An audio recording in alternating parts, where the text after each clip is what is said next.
ताज्या बातम्या पाहण्यासाठी 4K चॅनलला सबस्क्राइब करा व बेल आयकॉनवर क्लिक करा, म्हणजे ताज्या आणि ताबडतोब बातम्या आपल्याला दिसतील। धन्यवाद। नमस्कार, मी गौरव जागीरदार आणि आपण पाहतात 4K digital news channel. Maratha संघर्ष योद्धा जरांगे पाटील यांचं मुंबईला उपोषण चालू आहे मराठा समाजाला आरक्षण मिळवण्यासाठी, आणि त्यासाठी महाराष्ट्रातील अनेक लोक त्यांचा पाठिंबा देण्यासाठी आपल्या जवळील कामोठे जवळील मुंबई पुणे रोडवरून जात आहेत।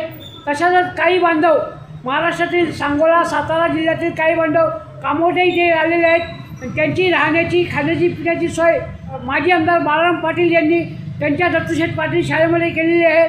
खूप छान प्रकारे सोय केलेली आहे आणि इथून हे सर्व मराठा बांधव मुंबईला जाणार आहेत। तर आता आपण त्यांची प्रतिक्रिया घेऊया। धन्यवाद। एक मराठा, जय भवानी, जय शिवाजी, जय भवानी, जय शिवाजी। जरांगे दादा आगे बढ़ो, हम तुम्हारे साथ हैं। जरांगे दादा आगे बढ़ो।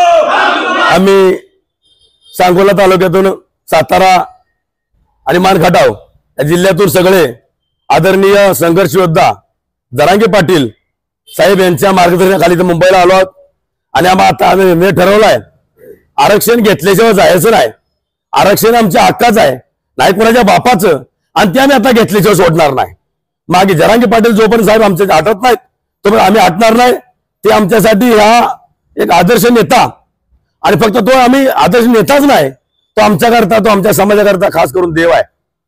आणि असा देव आम्हाला या जन्मात पुढच्या जन्मात असं मिळणं कदापि शक्य होणार नाही। ते मिळणारा नेतृत्व आहे आणि मिळणारा माणूस आहे, आम्ही त्या माणसाची किंमत जाऊन देणार नाही। त्यांच्या शब्दाच्या बाहेर आम्ही एक शब्द जाणार नाही। त्यांनी अगदी शांततेपणे, अगदी कोणालाही गालबोट आपल्या कार्यक्रमाला न लागू नये, आपल्या मोर्चाला कोणी गालबोट लागू नये, अशा सगळ्यांचे आम्ही सगळे आदेश पाळतो आणि दिलेल्या वचनाला पाळतो। ते सांगतील आमच्यासाठी आदेश खूप आणि फायनल महत्वाचे आहे। आम्ही ते जे सांगतात ते फायनल निर्णय, पण आरक्षण घेतल्याशिवाय आम्ही इथनं उठणार नाही। प्राण गेला तरी चालेल, पण मराठा योद्धा, आमचा संघर्ष योद्धा जोपर्यंत आम्हाला आदेश देत नाही तो आम्ही इथून माघारी सुद्धा फिरणार नाही। मी एकतपूर तालुका सांगोल्यामधून आलेला आहे। ते शिक्षणाची का गरज आहे, तर मला 2001-2002 साली सायन्स साईडनं 70% मार्क मिळाले, आणि त्याच वर्षी माझा जो जोडीदार आहे त्याला 47% मार्क पडले। तो आज जवळजवळ विस्तार अधिकारी म्हणून त्याला सरकारनं नेमलेला आहे, आणि मी शेती करतोय। तर सरकारनं या गोष्टीचा कुठेतरी विचार केला पाहिजे आणि मराठ्यांना तात्काळ आरक्षण दिलं पाहिजे। दुसरी गोष्ट, सरकार म्हणतंय की लोकसंख्येच्या 50% आरक्षण दिलं जातं, हा कोर्टाचा विषय आहे। मग मराठ्यांचं जे 50% आरक्षण आहे ते 50% आरक्षण कुठं आहे? तुम्ही ओबीसीला सांगताय की ओबीसीचा कोटा 50%चा पूर्ण झालाय। म्हणजे 50% जर लोकसंख्या महाराष्ट्राची धरली तर ते 50%चं जर निम्म केलं तर ते 25% आरक्षण कुणाला दिलंय?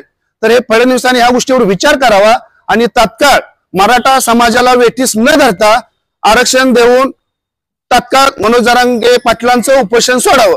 धन्यवाद।